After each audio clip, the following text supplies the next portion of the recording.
C9 Kannada ಸುದ್ದಿವಾಹಿನಿಗೆ ಸ್ವಾಗತ. ನಾನು ಅನ್ನಪೂರ್ಣ. ಇಂದು ವಿಜಯಪುರ ಜಿಲ್ಲೆಯ ತಾಳಿಕೋಟೆ ತಾಲೂಕು ಅಂಬೇಡ್ಕರ್ ಸೇನೆ ಸಂಯುಕ್ತಾಶ್ರಯದಲ್ಲಿ ತಾಲೂಕಿನ ಎಸ್ಎಸ್ಎಲ್ಸಿ ವಿದ್ಯಾರ್ಥಿಗಳಿಗೆ ಒಂದು ದಿನದ ಪರೀಕ್ಷೆ ತಯಾರಿ ಕಾರ್ಯಕ್ರಮ ಪಟ್ಟಣದ ತಹಸೀಲ್ದಾರ್ ಅವರ ಕಾರ್ಯಾಲಯದ ಸಭಾಭವನದಲ್ಲಿ ನಡೆಯಿತು. ಕಾರ್ಯಕ್ರಮದಲ್ಲಿ ವಸತಿ ನಿಲಯದ ವಿದ್ಯಾರ್ಥಿಗಳು ಹಾಗೂ ಸರ್ಕಾರಿ ಶಾಲೆಯ 100ಕ್ಕೂ ಹೆಚ್ಚು ವಿದ್ಯಾರ್ಥಿಗಳು ಶಿಬಿರದಲ್ಲಿ ಭಾಗವಹಿಸಿದ್ದರು. ಈ ಸಂದರ್ಭದಲ್ಲಿ ಡಾಕ್ಟರ್ ಬಾಬಾ ಸಾಹೇಬ್ ಅಂಬೇಡ್ಕರ್ ಅವರ ಭಾವಚಿತ್ರಕ್ಕೆ ಮಾಲಾರ್ಪಣೆ ಮಾಡುವ ಮೂಲಕ ಗೌರವಯುತವಾಗಿ ಕಾರ್ಯಕ್ರಮಕ್ಕೆ ಚಾಲನೆ ನೀಡಲಾಯಿತು. ಮುಖ್ಯ ಅತಿಥಿಗಳಾಗಿ ಮುದ್ದೇಬಿಹಾಳ ಕ್ಷೇತ್ರ ಸಮನ್ವಯ ಅಧಿಕಾರಿಗಳಾದ ಆರ್.ಬಿ. ದಮ್ಮೂರ್ಮಠ ಅವರು ಭಾಗವಹಿಸಿ ಸಮಾವೇಶವನ್ನು ಉದ್ದೇಶಿಸಿ ಮಾತನಾಡಿದರು. ಡಾಕ್ಟರ್ ಬಾಬಾ ಸಾಹೇಬ್ ಅಂಬೇಡ್ಕರ್ ಅವರ ಚಿಂತನೆ, ವಿಚಾರ ಮತ್ತು ಅವರು ತಮ್ಮ ಶಿಕ್ಷಣದಿಂದ ಈ ದೇಶಕ್ಕೆ ನೀಡಿದ ಕೊಡುಗೆ ತುಂಬಾ ಅಪಾರವಾದದ್ದು. ಅದನ್ನು ನಮ್ಮ ವಿದ್ಯಾರ್ಥಿ ಜೀವನದಲ್ಲಿ ಅಳವಡಿಸಿಕೊಳ್ಳಬೇಕು ಎಂದರು.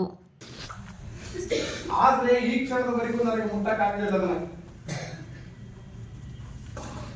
ಅಂತ ಹೇಳಿದಾಗ ಇಂಗ್ಲಿಷ್ ಅಧಿಕಾರಿ ಭಾರತದ ಜಾತಿ ವ್ಯವಸ್ಥೆಯನ್ನು ಅವತ್ತು ಅರ್ಥೈಸಿದರು.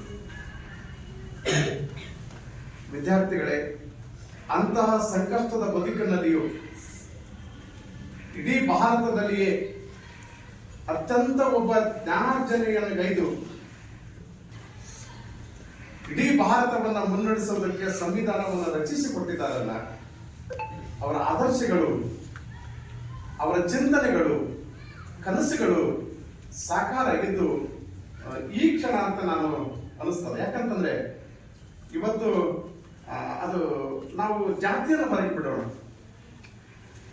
ನಿಮ್ಮೆಲ್ಲರಿಗೂ ಗೊತ್ತಲ್ಲ, 1936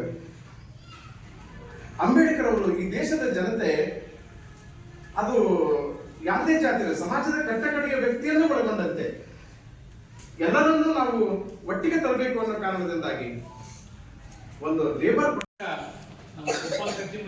ಬಸ್ಸು ಅವ್ರು ಬಂದು ಮನೆ ಕೇಳಿದ್ರು, ಸರ್ ನಾವು ಎಸ್ಎಲ್ಸಿ ವಿದ್ಯಾರ್ಥಿಗಳಿಗೆ ಒಂದು ಕಾರ್ಯಕ್ರಮ ಮಾಡಬೇಕಂತ ಮಾಡಿದ್ವಿ ಸರ್ ಅಂದಾಗ, ಸರ್ ಬಹಳ ಒಳ್ಳೆ ಕೆಲಸ. ಇವತ್ತಿನ ಮಟ್ಟಿಗೆ ಎಲ್ಲಾ ಸಂಘಟನೆಗಳು ಹೋರಾಟ ಅಂತ ನಿಂದುವ ಸಮಯದೊಳಗ ಶಿಕ್ಷಣಕ್ಕಾಗಿ ಏನು ಒಳ್ಳು ದೋಷವಿಲ್ಲ, ಅದಕ್ಕೆ ಇಲಾಖೆ ಪರವಾಗಿ ಮೊದಲು ಅವ್ರಿಗೆ ಅವರ ಕಾಜಿ. ಅದಕ್ಕಿಂತ ಪೂರ್ವದೊಳಗೆ ಮತ್ತೊಂದು ನಾವು ಬಹಳ ದೊಡ್ಡ ಸಮ್ಮೇಳನ ಮಾಡ್ಬೇಕಂತ ಅವ್ರು ತೆರೆಯಾಗಿತ್ತು. ಆದ್ರ ಅದಕ್ಕೆ ಕಾಲಾವಕಾಶದ ಸ್ವಲ್ಪ ಕೊರತೆ ಇತ್ತು. ಅದಕ್ಕಿಂತ ಮುಖ್ಯವಾಗಿ ನಮ್ಮ ದಮ್ಮೂರ್ಮಠ ಸರ್ ಅವರು ಯಾವಾಗ ಅಧಿಕಾರ ವಹಿಸಿದ್ರು, 2ನೇ ದಿನಾನೇ ಅವರು ಎಸ್ಎಲ್ಸಿ ಹುಡುಗರಿಗೆ ಕಾರ್ಯಾಗಾರ ಪ್ರತಿ ರವಿವಾರ ಅಲ್ಲಿ ಚಾಲೂ ಮಾಡಿದ್ರು. ಅದಕ್ಕಾಗಿ ನಾವು ಪರ್ಯಾಯವಾಗಿ ಸರ್ ನಮ್ಮಲ್ಲಿ ಬಡ ಮಕ್ಕಳು ಹಕ್ಕುಗಳಿರ್ತಾರ, ಇದು ಅವರಿಗಾಗಿ ನಾವು ಒಂದು ಕಾರ್ಯಾಗಾರ ಮಾಡೋದು ಅಂತೇಳಿ ಏನ್ ಬಾಬಾ ಸಾಹೇಬರ ಒಂದು ಕನಸಿತ್ತಲ್ಲ, ಕೆಳವರ್ಗದವರು ಮೇಲಂತ ಕನಸು ಈ ಅಂಬೇಡ್ಕರ್ ಸೇನೆ ಮಾಡಿ ಇವತ್ತು ನಿಮ್ಮಲ್ಲಿ ಈ ಕಾರ್ಯಾಗಾರಕ್ಕೆ ಅವರು ಕರೆಯುತ್ತಾ ಇದ್ದು ಅಂತ ಕೆಲಸವನ್ನು ಇವತ್ತು ಮಾಡಿದ್ದಾರೆ. ಇವತ್ತು ಸಿಲೆಕ್ಟ್ ಆಗಿ ಆಯ್ಕೆ ಆಗಿ ಇಡೀ ತಾಲೂಕನ ಒಂದು ಸಿದ್ದಾಪುರ ಕಡೆ ನೋಡುವಂತ ವ್ಯವಸ್ಥೆ ಆಯ್ತು. ಅಂತ ಒಂದು ಮಹಿಳೆಯರು ಕೂಡ ಒಂದು ಒಳ್ಳೆಯ ಒಂದು ಎಜುಕೇಶನ್ ಪಡೆದು ಅತ್ಯುನ್ನತ ಸ್ಥಾನದಲ್ಲಿ ಹೋಗೋದ್ರಿಂದ ನಿಮಗೂ ಕೂಡ ಇಡೀ ನಿಮ್ಮ ಏನು ಹಳ್ಳಿ ಆಗಿರಬಹುದು, ನಿಮ್ಮ ತಾಲೂಕು ಆಗಿರಬಹುದು, ನಿಮ್ಮ ಜಿಲ್ಲೆ, ರಾಜ್ಯಾದ್ಯಂತ ನಿಮ್ಮ ಹೆಸರನ್ನು ಕೂಡ ನಿಮ್ಮ ಊರನ್ನು ಕೂಡ ಗುರುತಿಸೋದಕ್ಕೆ ನಿಮ್ಗೆ ಸಾಧ್ಯ ಆಗ್ತೈತಿ. ಇದನ್ನೆಲ್ಲ ನಾವು ಮಾಡಬೇಕಾದಾಗ ನಮ್ಮ ಹತ್ರ ಏನಿರ್ಬೇಕು, ಶಿಸ್ತು ಇರಬೇಕು, ತಾಳ್ಮೆ ಇರಬೇಕು.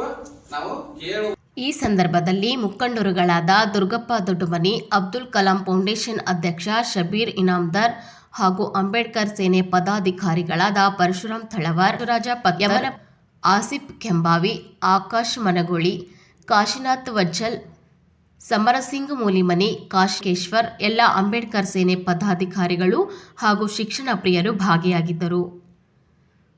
ವರದಿಗಾರರು ದೇವು ಕುಂಚಬಾಳ, C9 ಕನ್ನಡ, ತಾಳಿಕೋಟೆ.